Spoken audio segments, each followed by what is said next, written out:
Bien, la pregunta 5 dice, de las mencionadas a continuación, ¿cuál no representa una unidad productora de servicio de salud? La UCI, el centro quirúrgico, consulta externa, la hospitalización o la dirección. Las UPS, ¿no es cierto? ¿Cuál no es una UPS? Les pregunto.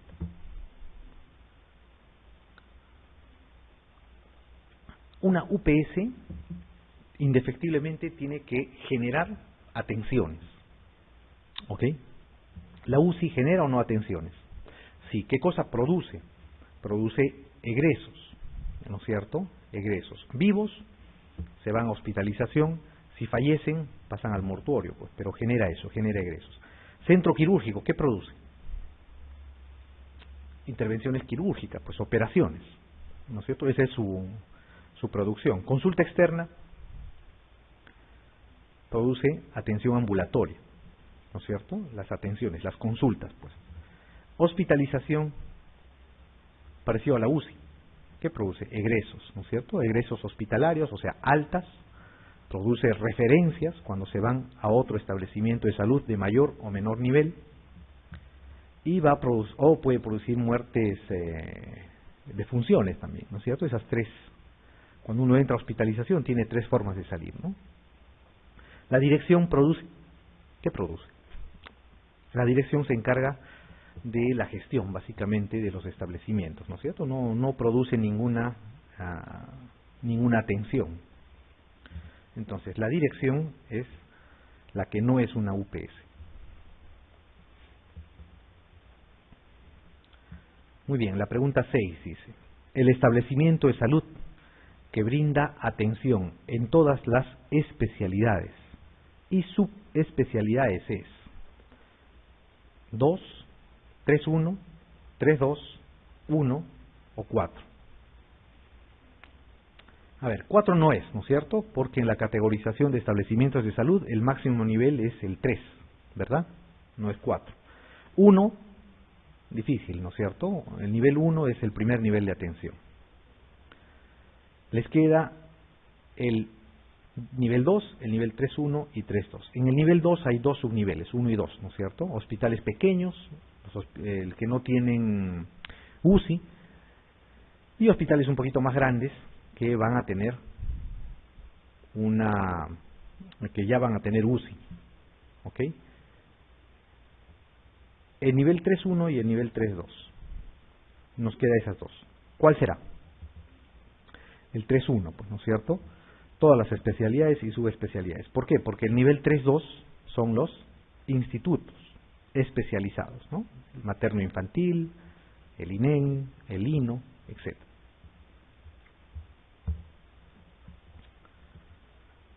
Muy bien, la pregunta 7 dice, el sistema que integra la asistencia y el cuidado que proporciona la familia, los vecinos o allegados sin que exista ninguna relación contractual y basado en unas relaciones personales estrechas, se corresponde con la asistencia social, el sistema de atención integral, el sistema informal de cuidados, la atención sociosanitaria o la prestación social.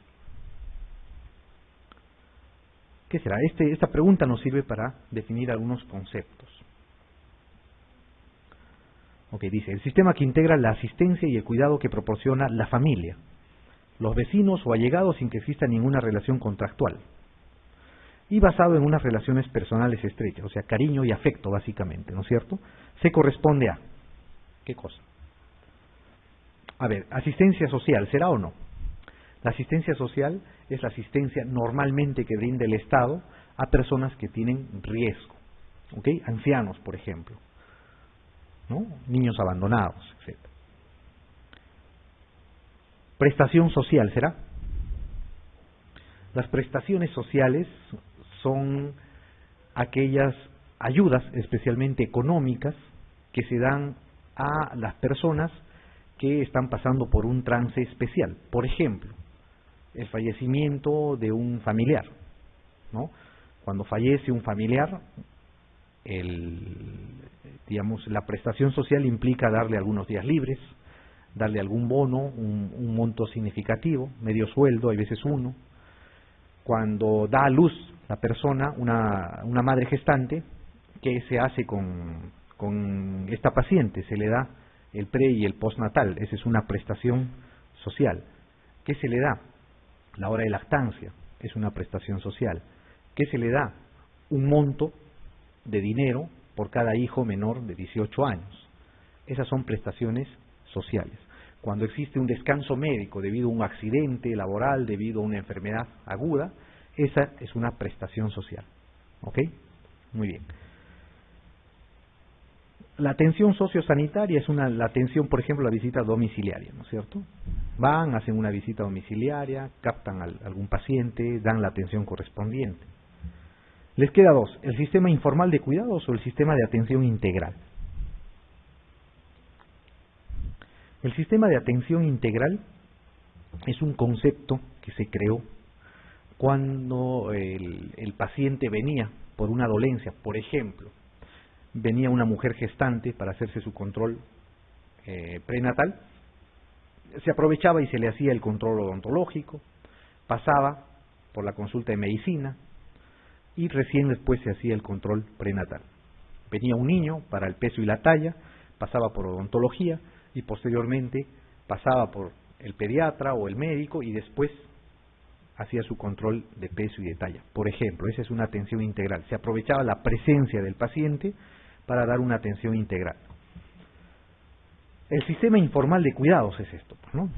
Es aquel sistema informal, porque no está estructurado, en la cual los pacientes con riesgo que no se pueden valer por sí mismos son atendidos por personas que les tienen afinidad, familia, vecinos, amigos, etc.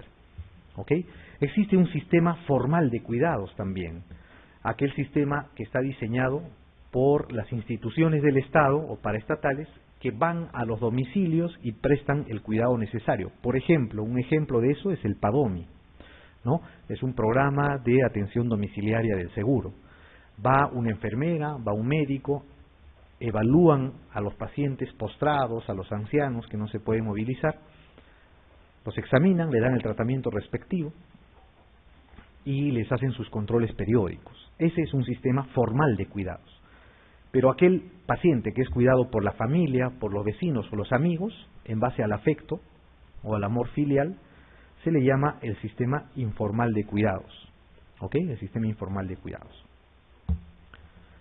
Muy bien. La pregunta 8 dice, la habilitación de hospitales es un proceso que se caracteriza por ser periódico, voluntario y reservado, periódico, obligatorio y reservado, único, voluntario y difundido, único, obligatorio y reservado, periódico, voluntario y difundido. ¿A qué le llaman la habilitación de los hospitales? Hemos hablado de la categorización, ¿no es cierto? Son de los hospitales, de los establecimientos, los centros de salud, las postas que ya están funcionando. Cuando ya está funcionando, uno se acerca, el MINSA se acerca, evalúa qué UPS tiene y le da el nivel correspondiente. Usted es un hospital 2.1, usted es un centro de salud, un centro de salud con internamiento, es una posta, etc. Bien, la habilitación consiste en el inicio del funcionamiento. O sea, el MINSA va, evalúa las instalaciones, evalúa la cantidad de profesionales que va a trabajar en esa zona, las zonas de riesgo, las zonas seguras, las UPS que va a ofertar y le da la habilitación, le dice usted puede funcionar. A eso se llama la habilitación.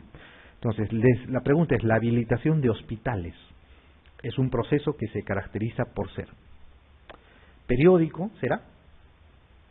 ¿Pueden habilitar cada año un hospital para que funcione? No, pues se da una sola vez, ¿no es cierto? Se le da una sola vez y lo que sí pueden hacer, pueden evaluar y pueden categorizar cada cierto tiempo, pueden acreditarlo cada cierto tiempo, ¿no? Bajarle o subirle el nivel, pero la habilitación se da de manera única, una sola vez. Si es único, será único, voluntario y difundido, o será único, obligatorio y reservado. ¿Será voluntario la habilitación? Uno si quiere va y se hace habilitar y si no quiere funciona solo. No, no es cierto, tiene que ser obligatorio, es obligatorio. Y es reservado también, o sea, no se publican los resultados.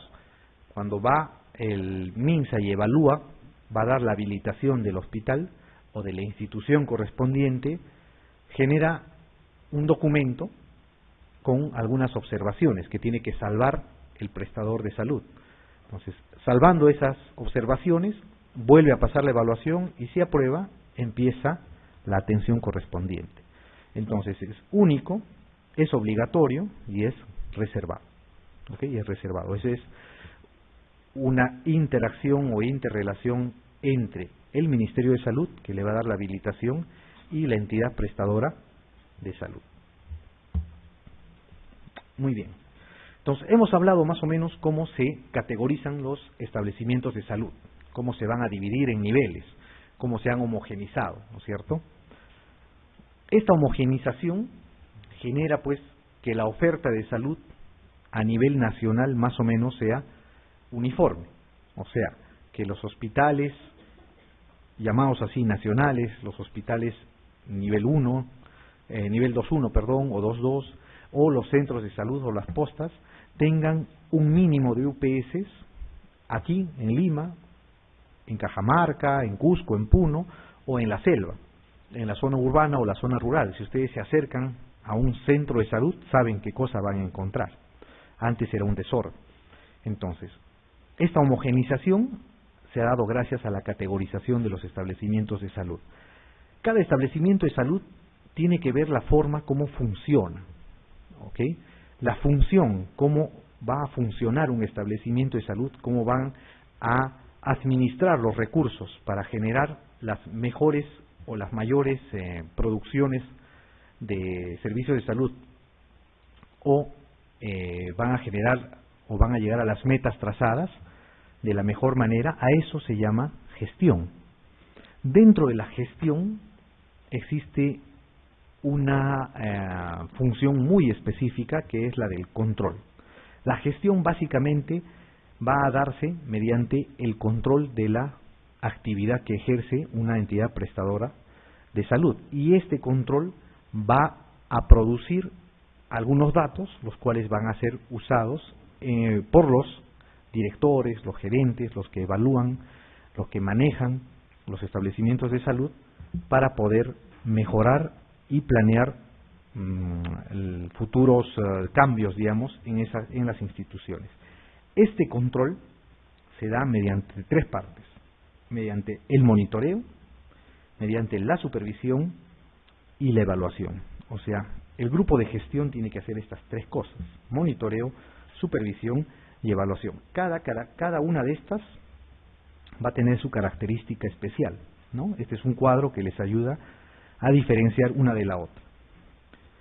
La evaluación, el monitoreo y la supervisión tienen ciertas características, tienen un objetivo, se aplican a una determinada parte del establecimiento de salud, tienen un método, tienen instrumentos de uso y generan algunos resultados. La evaluación, el objetivo va a ser conocer el grado de avance y el desarrollo del proceso que están evaluando.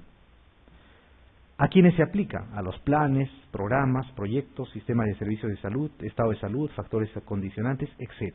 O sea, a sujetos o a programas inertes, ¿ok? No se aplica a personas la evaluación.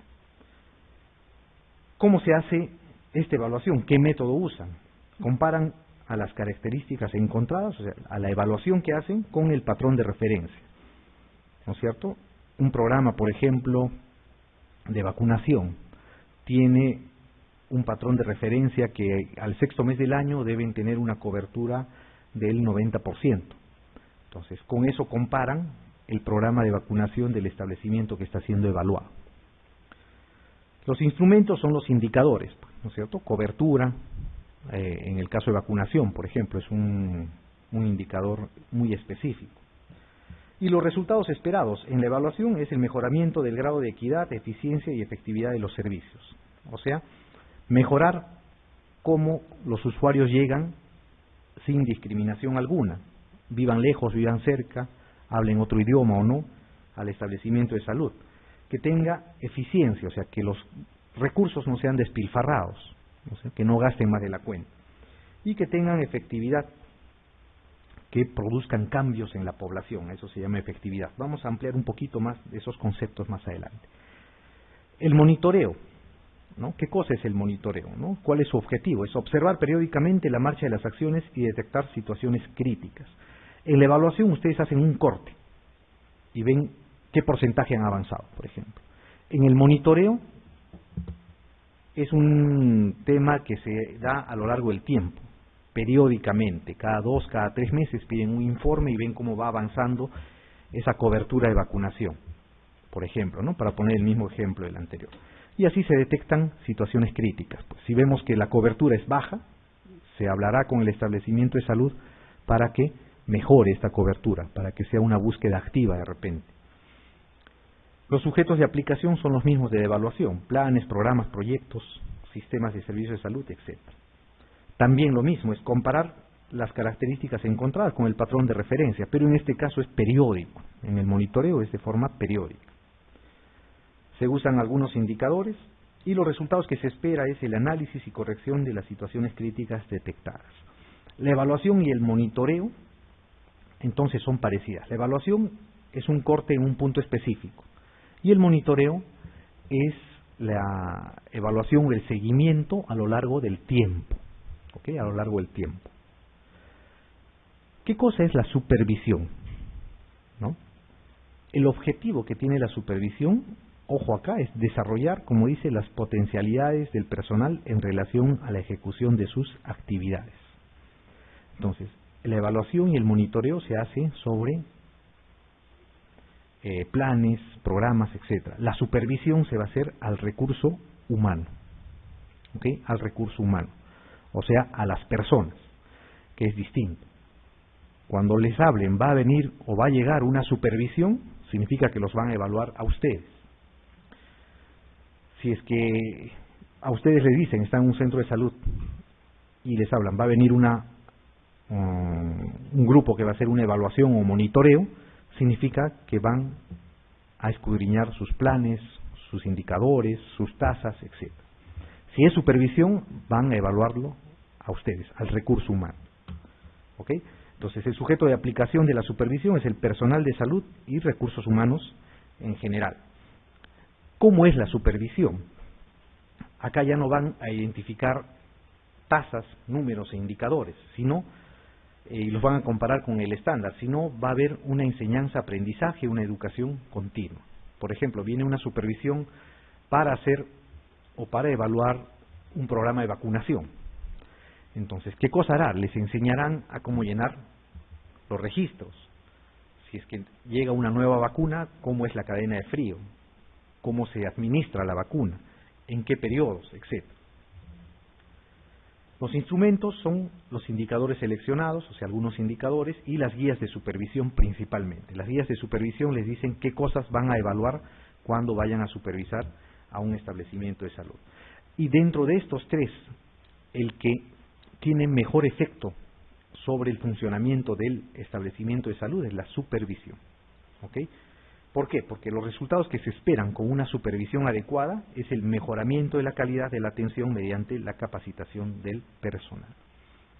Entonces, no se olviden, de las tres, de la evaluación, del monitoreo y la supervisión, la que se dice y se sostiene que mejor impacto tiene en un establecimiento de salud es la supervisión. ¿Por qué? Porque se hace al recurso humano y busca mejorar la calidad de atención de este. Todo encaja, ¿no es cierto? Habíamos visto ayer que el principal activo de una empresa prestadora de servicios era el recurso humano, ¿no es cierto? Así como ese recurso humano, la supervisión que actúa sobre el recurso humano va a producir mejores y mayores cambios. ¿Ok? No se olviden de eso. Muy bien, la pregunta 9, vamos a contestar las preguntas. Entonces dice, la pregunta 9, la parte del control en la gestión de establecimientos de salud que busca mejorar la calidad de los servicios se denomina supervisión, dirección, evaluación, monitoreo o control interno.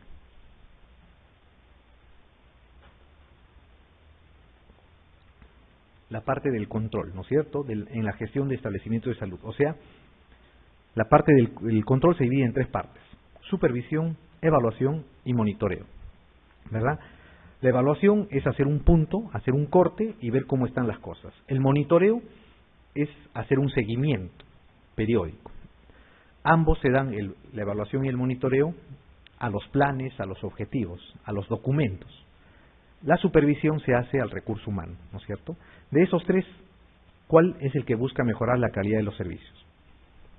La supervisión, ¿no es cierto? Habíamos dicho eso. La supervisión, entonces, es la más importante, la parte más importante del control, porque mejora o busca mejorar la calidad de atención, buscando la capacitación y el mejoramiento del recurso humano.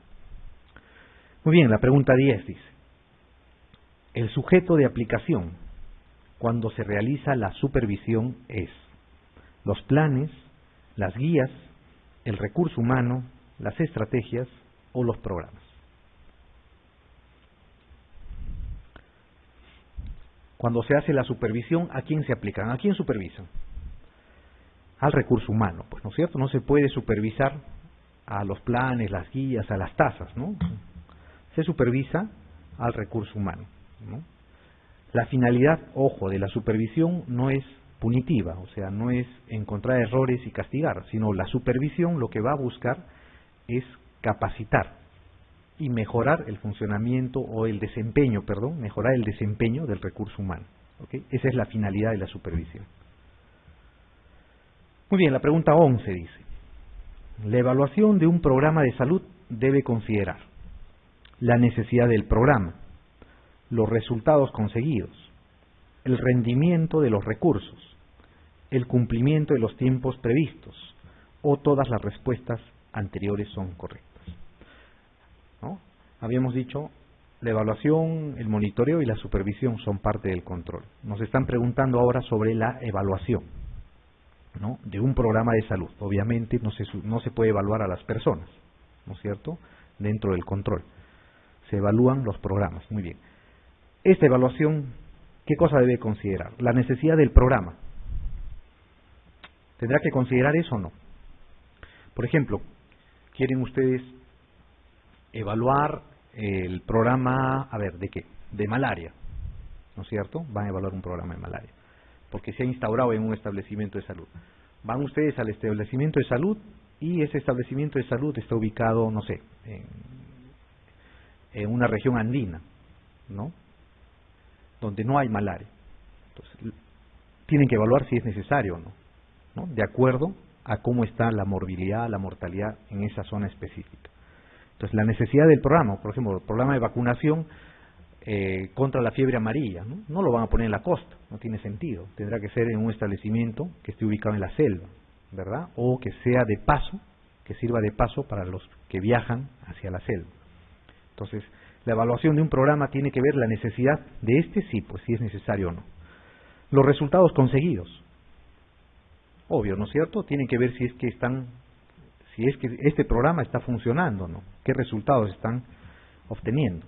El rendimiento de los recursos, ¿no? Tienen 6 enfermeras y han vacunado a 5 pacientes, por ejemplo, en 2 meses. No tiene sentido, ¿no es cierto? Entonces, el rendimiento de los recursos básicamente tienen que hacer. El cumplimiento de los tiempos previstos es una de las principales formas de evaluación. La cobertura, por ejemplo, en los programas de vacunación, ¿no? Es medio año y deben estar al más del 80%, y están en un 30 o 40%, están en déficit, tienen que mejorar esto. Entonces, todas son las que se deben hacer, ¿no es cierto? La evaluación de un programa de salud debe considerar las necesidades del programa, los resultados conseguidos, el rendimiento de los recursos y el cumplimiento de los tiempos previstos, todo.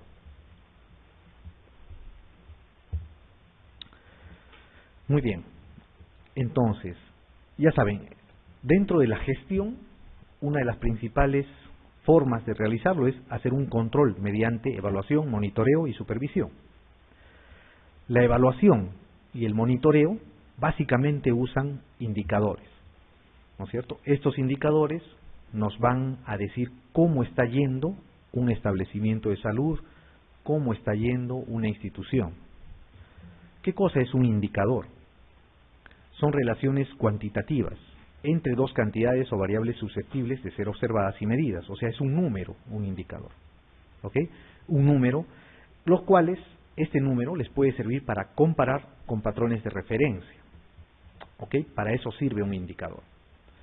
Son la base objetiva, dice, para realizar la evaluación de las actividades hospitalarias, o sea, para realizar el control del funcionamiento de un hospital, de un establecimiento de salud, de una posta, de un centro de salud, etc. El indicador, ¿cómo se usa? Ustedes tienen un indicador X, este indicador lo van a comparar con un patrón de referencia, el cual ya está estandarizado. Y tienen dos posibles respuestas, falla o acierto. ¿Ok? Si está bien o está mal vuestro indicador. En base a esa falla o acierto que hallen con los indicadores, ustedes pueden tomar decisiones correctivas. Pueden prevenir, por ejemplo, volviendo al ejemplo del programa de vacunación. Ustedes ven que vuestra cobertura no es la óptima. Entonces, ¿qué cosa harán? Tendrán que ver la forma de captar más pacientes. ¿Ok? Corregir eso. O si están yendo bien, si ven que vuestra cobertura está excelente, están en los números en verde, tendrán que procurar mantener esa cobertura así, ¿no? Y no disminuir. Entonces, para eso sirven los indicadores. Y los indicadores se pueden clasificar en tres. Indicadores de estructura, de proceso y de resultado.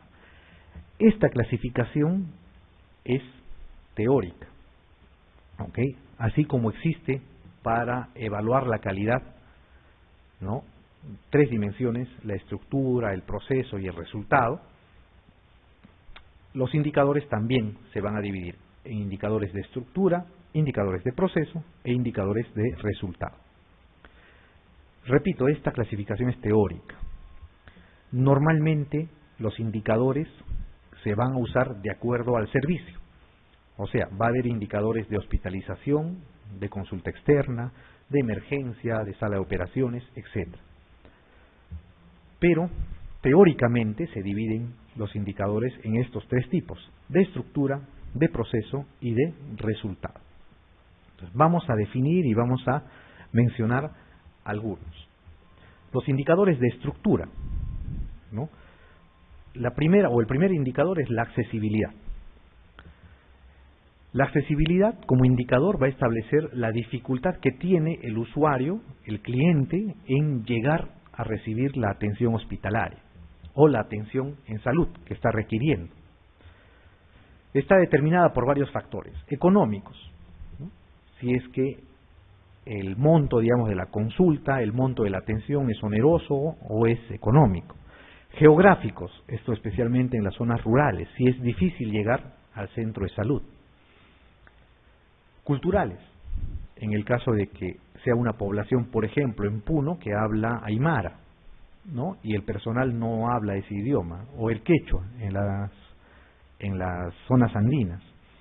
U organizativos, de repente el personal, por ejemplo, en el mismo ejemplo, habla quechua, tiene accesibilidad geográfica, pero no está bien organizado, de tal forma que, por ejemplo, los días donde más afluencia hay hacia el centro de salud, ellos salen de visita comunitaria y hay poco personal que se queda para atender a los pacientes que vienen, ¿no? Los días de feria, por ejemplo.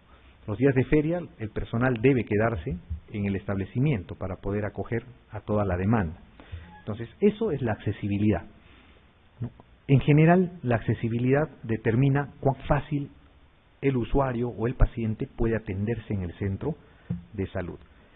A esto existe,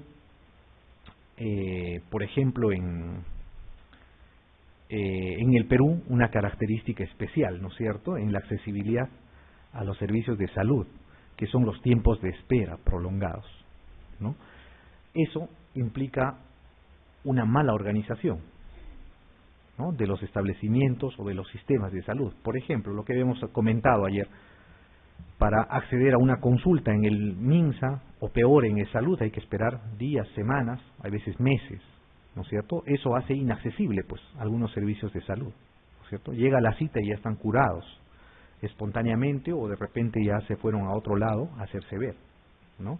Entonces, la accesibilidad es un indicador de estructura. Lo otro es la disponibilidad. La disponibilidad es más fácil de medir, es más tangible. Es la relación entre la cantidad de recursos con que cuenta una institución y la población a la cual está brindando los servicios, o la población asignada.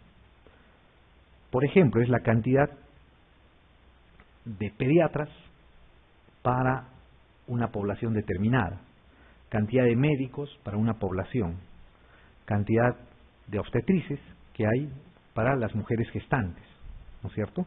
Esa es la relación entre la cantidad de recursos que cuenta y la población a la cual están brindando servicios. Pueden ser recursos humanos o recursos físicos. Cama por habitante, por ejemplo, ¿no es cierto?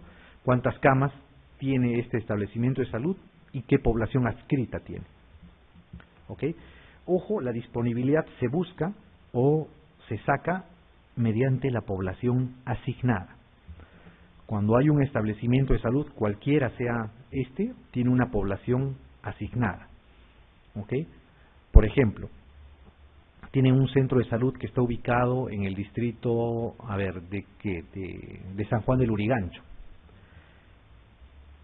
Este centro de salud va a tener un radio de acción de intervención, ¿no es cierto?, que no se va a superponer a otros centros de salud o a postas del distrito.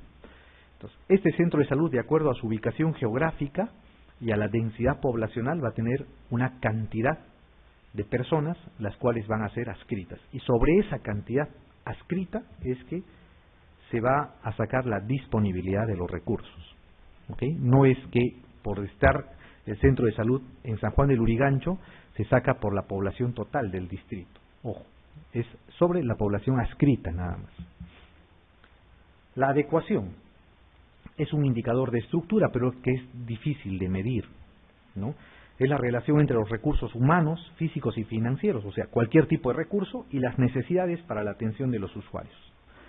Para ver el tema de adecuación, se tiene que hacer el perfil epidemiológico de la demanda, o sea, tenemos que ver qué es lo que más demanda la población adscrita.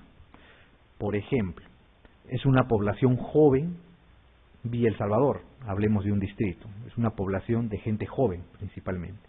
Entonces tendremos que tener más necesidad de pediatras y de ginecólogos, ¿verdad?